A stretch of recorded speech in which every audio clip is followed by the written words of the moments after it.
Welcome, ladies and gentlemen. This is the SMG Blacklist Podcast. I'm one of your hosts, number 23 on the list, Jack Wingrosky, and with me is... Number 13, Melissa Maxey. So, let's see, this is episode 4, the Djinn, that we're talking about here, and we got Paul Rubens coming back last week to the episode, and creating quite a stir out there. Yeah, he's trouble, Mr. Vargas. I know. Who would think that Pee Wee Herman would be ruthless? I know. And Dembe is in so much trouble. I know. You know they're making the plans, and Dembe's making a homemade knife. And they're going back and forth, and he sticks it in the sock, and Pee Wee Herman comes back, and Mr. Vargas, and he comes back and he says, Dembe, I had to give it up. I told him about the knife, so they check it. And of course, it's a total, it's a total ruse.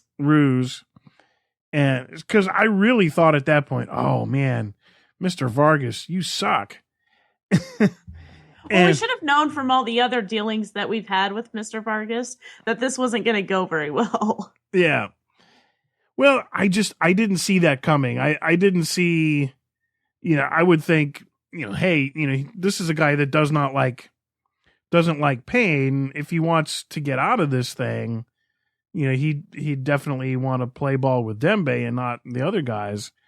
And then they do the switcheroo. I was like, that was pretty cool. Yeah, I wasn't expecting that either. So, it's hard to, with Mr. Vargas, you never know for sure which side he is going to be on, because he just plays it the way he thinks he's going to get the better deal. Right. So, the episode begins with this doctor, and he looks like he's torturing some guy on the table. Oh, he is torturing some guy on the table. Absolutely. And I thought that was a blacklister. Did you? I thought it was too. Yeah. And then the woman comes in and says, when he's done there, if he doesn't finish with what he's doing, she has a box so he can take it home. And I went, because he's got like circles on that guy's stomach about, where the stomach is and where the spleen is. And I'm like, is this a Hannibal fest? Because I'm a little grossed out.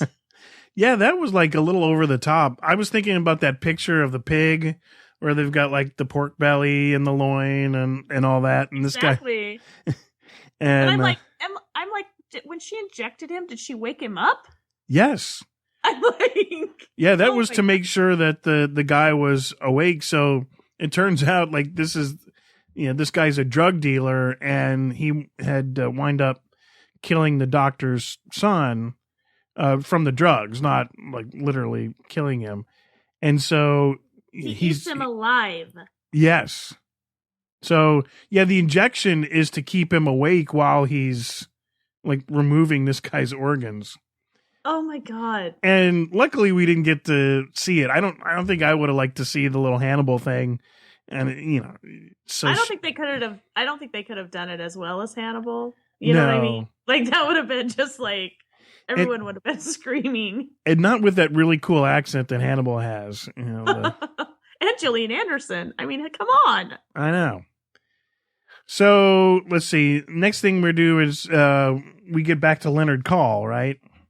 Yes. And so he's on the case, and we know at this point, well, at least Red has started to figure out something's wrong, and so he's on the search to find Dembe, and they find a video of Solomon. And I think was that at the restaurant where he first comes in, and of course, we've already seen it. He's showing Dembe's granddaughter pictures of the granddaughter to get him to play ball. And this is all happening in Aram's apartment. Oh, right. Because Ram like comes home from work on his bicycle with his bicycle helmet and like peeks up as Red's letting, his, cohort leave. And he's like, what are you doing here? And what happened to Liz? Is Aram becoming like this kind of weird, awkward teenager? Like, yes, but I think it's a setup. I think they want us to think that that he's like that, but I think he has a dark secret past that they haven't revealed yet. Like, secretly, he's a serial killer. I don't know. I think the only secret that Aram's character has is that he goes to Comic-Con a lot. Like, and, not in a good way. Like, he's like lurking. He's not actually going there to see the events. He's, like hiding in the broom closet. I don't know. It's like everybody seems to like be progressing, and Aram just seems to be acting younger and younger. He kind of reminds me of, on the X-Files, the lone gunman. Like, he reminds me of them. Like, I can imagine him meeting them at a Comic-Con and like cohorting something. It's always the quiet ones that you worry about the most. That's why I think that they have something like cooked up for him that they haven't shown us yet. I don't know. That would make me even like more frustrated, I think. It's like, I had to go through all this like juvenile behavior, and he's actually like really cool and ziplining down buildings, and and Samar like thinks secret James Bond. Right. He's obviously like in love with Samar, and then Samar's not in love with him. No. Which is so sad. But I didn't never see it happening. Well, it's like he has a schoolboy crush. Right. But here's the thing, he's like way past schoolboy. Well, he's a grown adult with teenage hormones. I mean, we all, like all boys, we never progress past the age of 15. It's just a fact of life, However, there's other things that do progress, and I don't know. It's like I really want to see. You mean like his asking her out? Yeah, I want be a little bit more smooth.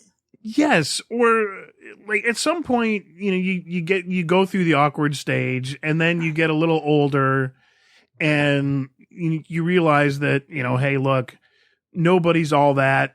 If you get rejected, you get rejected, whatever. But at some point, you kind of progress to that next level. He's not picking up on the fact that she's just not into him like that. And Samar really, I mean, the way can I just skip forward because we just all want to about Samar and Wrestler? I mean, let's just do this. I mean, that's how it's supposed to be with Samar. It's just supposed to be like that. And Aram was never going to be able to do that because there's just no way. Well, it would have been Samar. If Samar had interest in him, she would have acted the same way with Aram. Like, she would have totally tackled him. Right. If that was her interest, but that's not what happened. But that would have been a good opportunity to toughen up his character a little, like make him step up instead of, maybe go out on a couple of missions with Samar, just like they did in the first, maybe almost 2 seasons with Liz, where she was always falling apart, always having these issues. Mm-hmm. When it was time to pull the trigger, she just couldn't, and she would break down and cry and blah, blah, blah. And then finally... Do you think Aram's going to go through that? Do you think he's going to have a little time where he's going to get to go out in the field and he's going to cry a little and get, toughened up? I think this is kind of where they went. Like, this is as much like any chance to cry he would have been, when he finds out about... when he finds out that Samar and Wrestler are a thing later on, but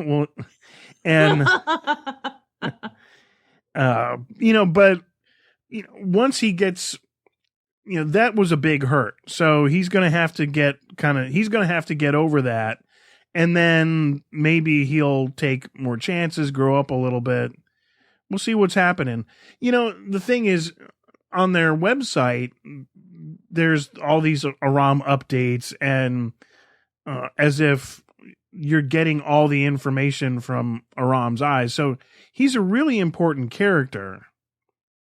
And I think at first they kind of wanted him to be like the interface with the fans and all that, but I think they've just gone too much the other direction.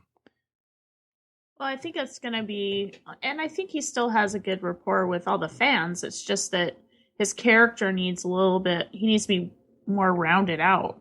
Yeah. And so I think they're working on that. I think they really are. Just because the interaction between him and Wrestler and him and Liz and him and Red, right, that already makes him, you can already see differences in his character from those perspectives.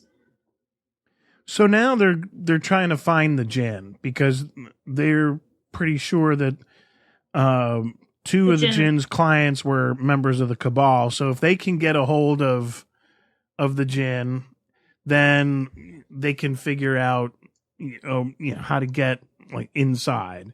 And so the next thing is the Azeri financial executive gets kidnapped, and the daughter is like crucifying him with a hammer. Yeah. And she has him all tied up. So the spin on that was, I guess it takes a little bit, but the daughter has gotten passed over, and we don't find out till much later why the daughter was passed over. Mm-hmm. And, that's the big reveal, was the daughter was the firstborn son. And in a lot of, I guess, in cultures. In a lot of cultures, that's just, in their culture, it's not allowed. Like Iran, Iraq, being gay is just, it's a death sentence. And so rather than expose his son to that, he forced him to have a sex change. But this is still the firstborn son, and just started treating the boy, like a daughter, passed over, not letting her have any opinion. And so the daughter is pretty, she's pretty ready for revenge at that point. Yeah, that's why she created that company. So the Djinn. So when Aram was looking for contact, for Liz to have contact with the Djinn, he had to go through the website to find her, so that Liz could meet. And she created this whole empire where, she creates everybody's fantasies. Like they meet with her, and then she lets them do all these terrible things for revenge or whatever. Right. And so when she confronts her father, she's like, well, look, you thought I couldn't be anything, and I have this whole empire. It was just like her trying to, prove to her father that, she was worth, something that he thought she never was. Up to this point, we have Liz actually getting a meeting with the Djinn through this dark website. And, and apparently it just doesn't work, because the funny thing is the Djinn like looks right through Liz and actually sees that, whatever she had come up with, she told her, I want, my name cleared, and, I want the people from the Cabal to suffer for this, blah, blah, blah. And the Djinn says, no, that's not your fantasy. Right. And I think it would have been really interesting for a reveal. Okay, what is the fantasy? Because it was so obvious to her that there's something else going on.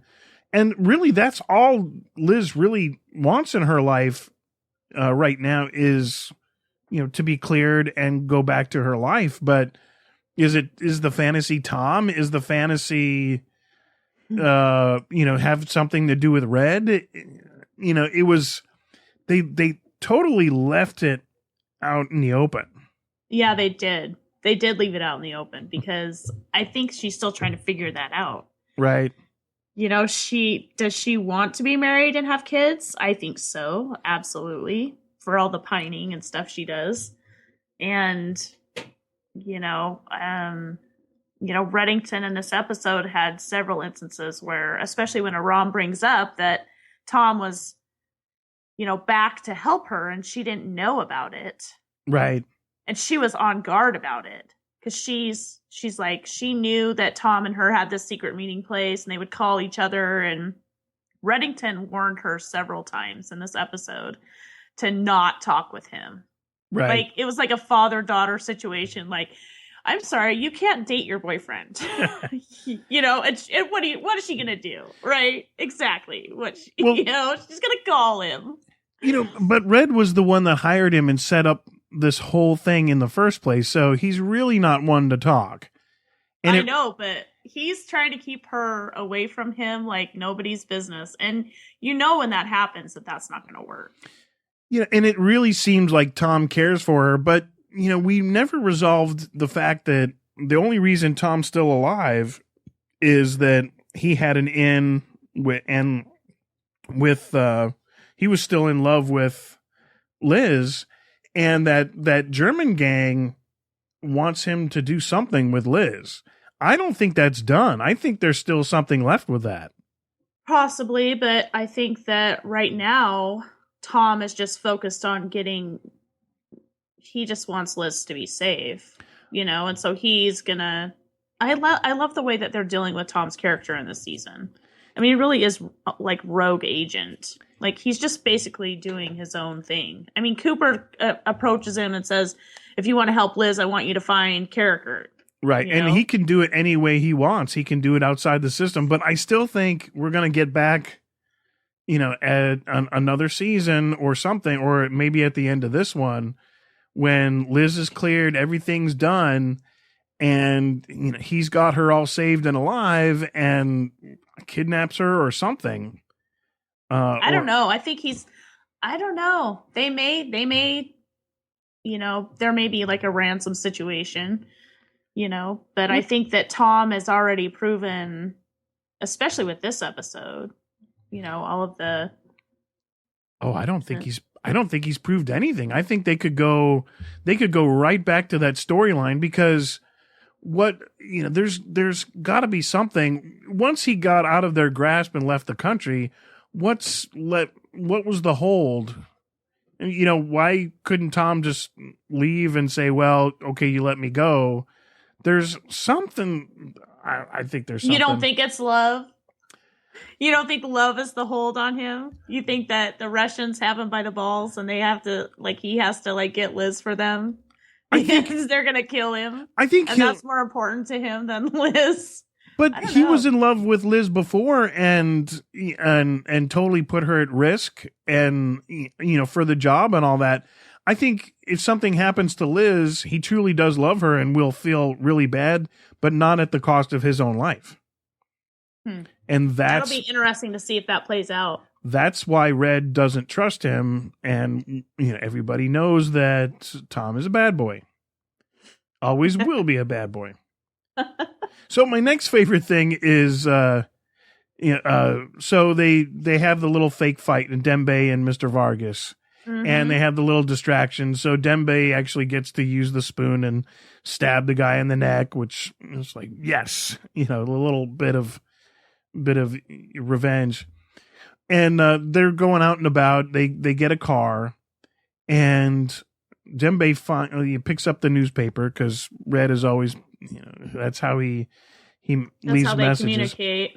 Tuba mouthpiece for sale. That it was awesome.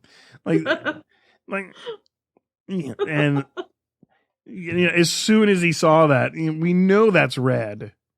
And so the number in the ad is going to lead him to Red.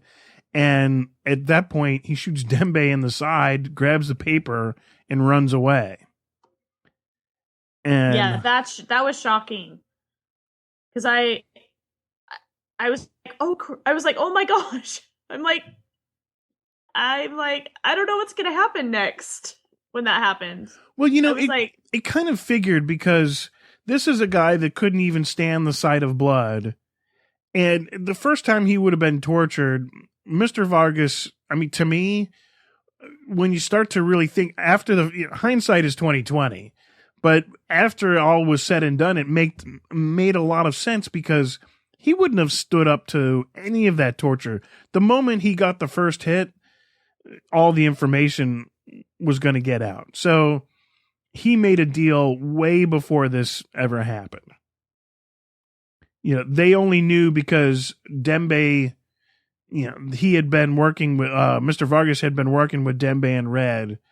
And so it was like this weird inside thing, trying to get inside his head. Somebody we think that's on our side, and you're going to care about him, but we're going to beat him up too. I don't know. It was kind of weird, but you could kind of, after the fact, you could kind of see some of the clues. Yeah, and then Wrestler, he's still like 2 steps behind. He's always like showing up right at the last second. Right. And every time, I just gotta get her in. I just gotta arrest her and everything will be okay. Mm-hmm. And it's like, the dude is totally out of his league. I mean, yeah. If you've noticed in any of these episodes, he really does not seem like the director of a task force in the FBI. I mean, he still seems just like a kind of a petulant agent that is throwing tantrums and leading most of the investigation himself. Where, how many times did Cooper get out of that office? Not very often. Yeah, true. The director, and he's on site all the time. He wants to be the one to bring her in. Right. Like, that's his sole mission. And he's not going to do that if he's sitting in an office. No, and that it doesn't make a director.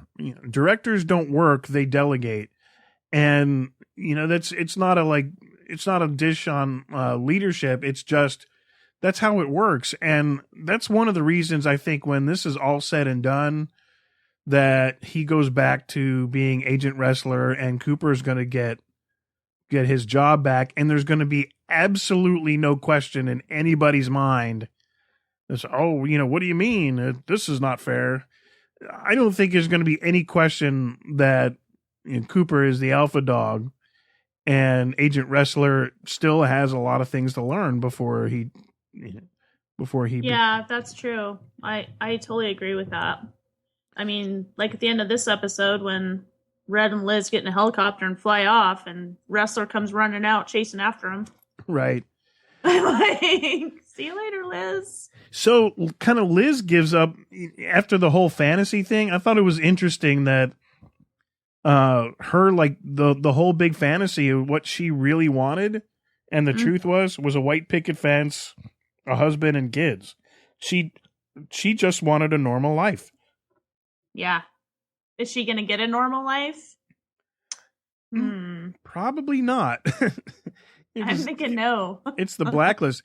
I mean, even if things go back to normal, and even if she gets exonerated, she shot the Attorney General of the United States. There's, in real life, and a police officer, right? It'll be interesting to see how they clear her name. But in real life, people that even didn't do anything, in the appearance of impropriety, they wind up having to resign anyway. So it should be very interesting to see how they kind of get this all together. Right. So we find out all about Nassim, and Nassim's actually a boy, and Red and Liz go to save the CEO, and I guess that's where they had like a little bit of information trade, and yeah, because Red said he wanted something that Nasir's father, something that she had, he wanted her to go get it for him. Right. Which I thought was interesting because I was like, okay, well, this whole time he's like been trying to track down this piece of information, right? Well, until he gets in the helicopter and throws it in her face. I was like, what? Yeah, he tells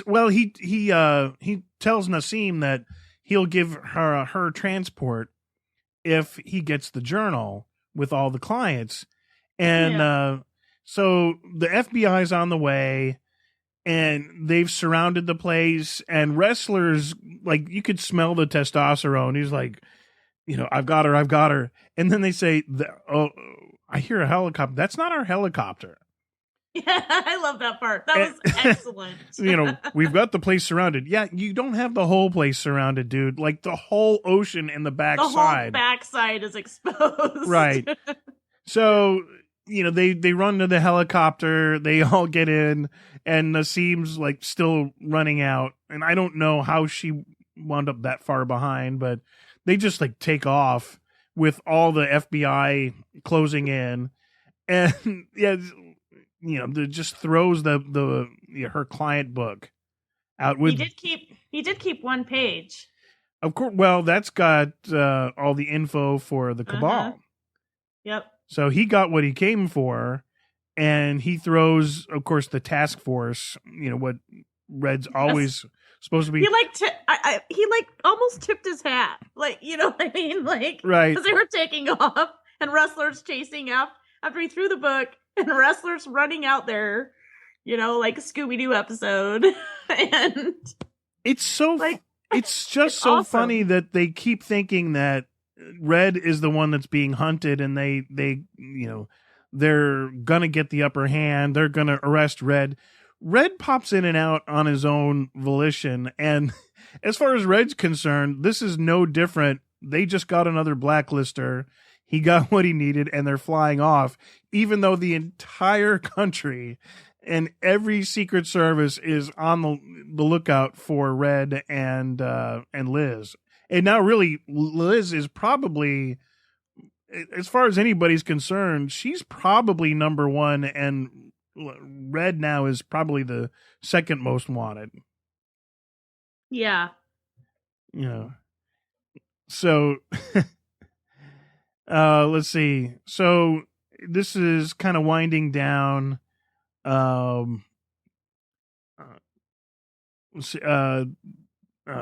and Leonard find where Dembe was being holed, but they can't find him.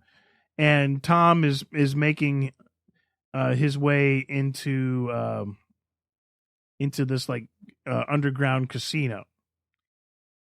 And so he's trying to work this guy, and that's kind of where it ends.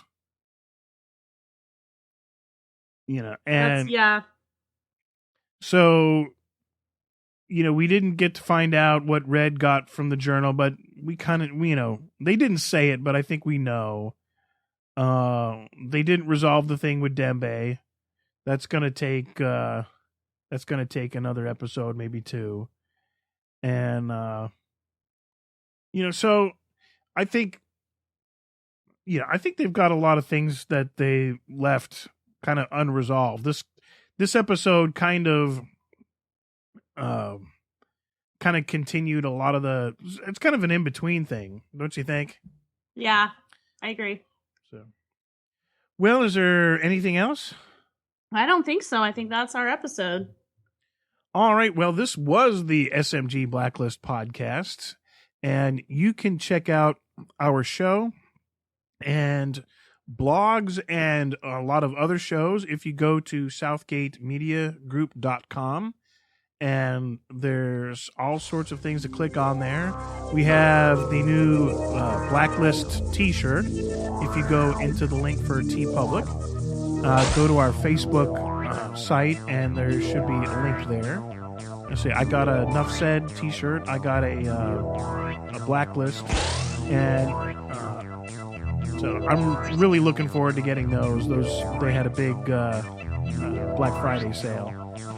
And let's see, Facebook, catch us up on the Facebook and Twitter, all that. So Facebook is the Blacklist Pod. We're a group.